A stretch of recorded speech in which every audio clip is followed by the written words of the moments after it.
Hebron, one of the world's oldest cities. Hebron, birthplace of the nation of Israel. 4,000 years ago, Hebron was the home of Avraham Avinu, the patriarch Abraham. It was here that his son Yitzchak was born, and it was here that he paid a considerable sum to acquire the cave of Machpelah, the burial site of Avraham and Sarah, Yitzchak and Rivka, Yaakov and Leah. The scouts that Moshe sent to survey the land of Israel, including Yehoshua bin Nun and Kalev ben Yefuneh, came to Hebron. David established his kingdom in Hebron and reigned for 7 years before proceeding to Jerusalem. At the temple in Jerusalem, they awaited sunrise in Hebron to determine when to begin their daily work. This is a Herodian structure built 2,000 years ago. What other nation has such a monument? It has no parallel. There is no such thing anywhere else. Where else would you find all the founders of a nation buried in one place thousands of years ago? Abraham and Sarah, Yitzchak and Rivka, Yaakov and Leah. There is nothing like it anywhere in the world. All Jews should come here. Every Jewish child must visit here. Every tourist has to be brought here. The first place I would bring all foreign representatives visiting Israel would be right here. This is the source of our roots. Jewish settlement in Hebron never ceased. Even after the destruction of the temple and throughout 2 millennia of exile, Jews lived in Hebron despite difficulties, restrictions, persecution, and humiliation. 1929, the Arabs of Hebron massacre their Jewish neighbors, killing, slaughtering, raping, and torturing Jews alive, and desecrating their bodies after murdering them. All attempts at returning to Hebron failed. 1967, the Six-Day War. The Israel Defense Forces liberate Hebron. IDF Chief Chaplain Rabbi Shlomo Goren and General Rehavam Ze'evi enter the cave of Machpelah, from which Jewish presence had been barred for 700 years. Jews return to Hebron, return to their roots. The cave of Machpelah again reverberates with the prayers of hundreds of thousands of Jews from all over the world. It is not easy to live in Hebron. Facing a hostile and fanatic Arab population, Israeli government opposition or hesitancy, the Jews who return display much self-sacrifice. It is this sense of mission and sacrifice on the part of the Jewish community of Hebron, this determination to return to the city of the Patriarchs and Matriarchs, that tipped the scales. Jews were killed and injured by the Arabs of Hebron, but the Jewish community grew and flourished. In 2003, an Arab sniper fired at the infant Shalhevet Pass. Shalhevet was killed and her father wounded. Her death and her funeral outraged the Jewish world. Grieving for its losses, the Jewish community of Hebron held its ground, more determined than ever to remain and flourish. Near the Avraham Avinu neighborhood, the Arab market set up on Jewish land after 1929 was evacuated. The shops became homes for young couples whose children will grow up to be proud Hebron Jews with God's help. The Grabowskis are one such family. Hebron is unexplainable place. You live here because you think it's important. It's important for your soul, it's important for the people, it's important for Am Yisrael. To live in Hebron, you need spiritual strength. In this respect, the women of Hebron, well known for their wisdom and courage, are a vital human resource. Here women are very active in making this possible, making the redemption of Hebron a reality now. Hebron is crucial to the Jewish people, so women are certainly at the forefront of something that is so crucial. Rabbanit Miriam Levinger, together with her husband Rabbi Moshe Levinger, headed the campaign to move into Beit Hadassah, abandoned in the heart of Hebron since the 1929 massacre. Despite Arab objections and Israeli bureaucratic obstacles, they fulfilled their mission, eventually establishing a Jewish neighborhood with dozens of growing families. We told the men to prepare the territory, and we got on a truck, and we took our children with us, and we went down to Hebron, And we moved into the Beit Hadassah building. At the time, I was sure that within 24 hours, either they would give us permission to live in Hebron, or they would force us to go back to Kiryat Arba. What I didn't expect was that Beit Hadassah would turn into a spaceship in which we would travel for the next 2.5 years. Hebron's Jews faced numerous obstacles: economic hardship, political issues, and security problems, such as the Oslo Accords that ceded most of Hebron to Arafat and his cronies, or the tendency of most Israel governments to withdraw, concede, and give in to pressure.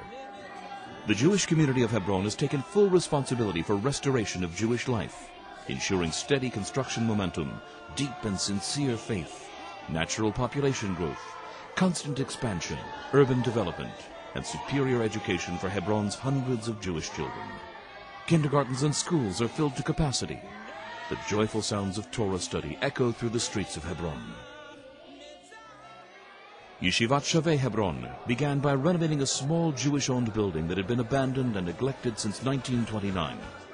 Today it has hundreds of students and is considered one of the most prestigious yeshivas in the Torah world. At Admot Yishai, Tel Romeda, the Jewish community of Hebron established a rabbinic college at the home of the late Rabbi Shlomo Ra'anan, who was murdered right in his home, stabbed to death by an Arab marauder. Rabbi Moshe Levinger conducts lessons for young rabbis. There is no despair in the world at all, said Rabbi Nachman of Breslov. Hebron's Jews know and live by this principle. The Arabs of Hebron are notorious for their fanaticism and cruelty. Friction and physical proximity necessitated marked military presence by the IDF. Hebron men perform their IDF reserve duty in combat units. They and their families maintain a close friendship with the soldiers who guard Hebron. IDF soldiers are regular guests at homes of Hebron residents. Several coffee corners were set up throughout the area, offering hot drinks and cake, especially prepared for soldiers by the women of Hebron. Tel Romeda. At this coffee corner you can see the old coffee urn, damaged by Arab gunfire in one attack on the site. The old urn is riddled with bullet holes, and the new one is busy at work. When the first families began coming to Hebron, many people doubted they would persevere. Today, there's a waiting list of dozens of families eager to move into every available spot. The Jewish community of Hebron is expanding Jewish neighborhoods, buying up houses and land.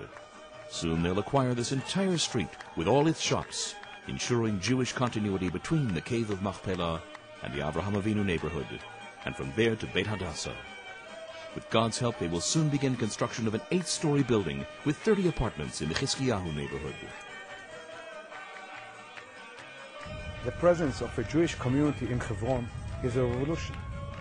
First of all, it's a revolution in the Israeli and the Jewish world, because Jews lived in Hebron for thousands of years. Hebron was Jewish. The Jews have been massacred here 75 years ago. Now we came back to say Hebron is ours. The forefathers are ours. Eretz Israel is ours, not theirs. We are here. And secondly, is a revolution in the perspective of the whole world, because the Islamic terrorism today endangers and threatens the whole world. Now here we say in Hebron, here the Arab terrorism began. We are here to say the terrorism will not win. We are here, and by God's help, we shall win the war against the Islamic terrorism. Tel Romeda, known in Hebrew as Admot Yishai. This was the site of ancient Hebron. Archaeological excavations revealed steps trod by Avraham and Sarah, and the gate through which Abraham entered Hebron. Above the site of an archaeological garden that will take us 4 millennia back in history, a tall building was constructed, housing 7 families that had lived here previously in prefabricated sheds. Additional archaeological excavations will be conducted on the land where the sheds stood. Who knows what we'll find there? For it is upon these roots that we are building, with our families, our children, with joy and faith. We are connecting with our ancestors. We're able to do so because we know the Jewish people support us. Jews in Israel and throughout the world stand behind us and give us strength. Thanks to this support, by joining forces, our common efforts in building Hebron will indeed prove successful.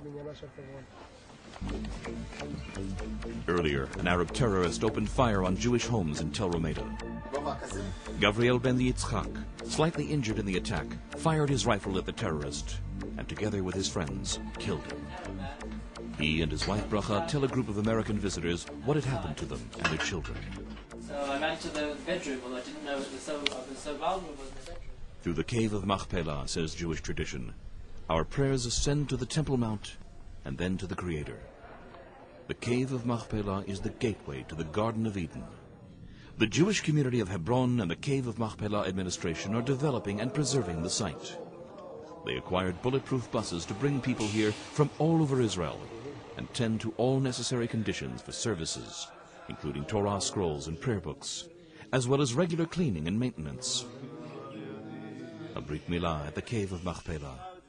Another child joins the Jewish people. 4,000 years of Jewish history are embodied here, in the cave of Machpelah. Emotions are high, and rightly so. Hundreds of thousands of people visit the cave of Machpelah each year, especially on Shabbat and holidays. Mordechai ben David, one of the greatest Jewish musicians of our day, comes to support Hebron on Chol HaMoed Sukkot, surrounded by tens of thousands of Jews from all over the world, expressing their joy, faith, and love.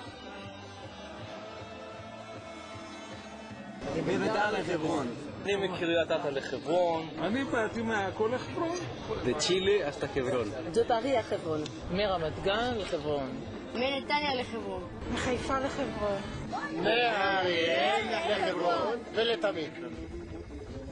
Hebron, linking Jews with one another. Hebron, linking Jews with their Father in heaven.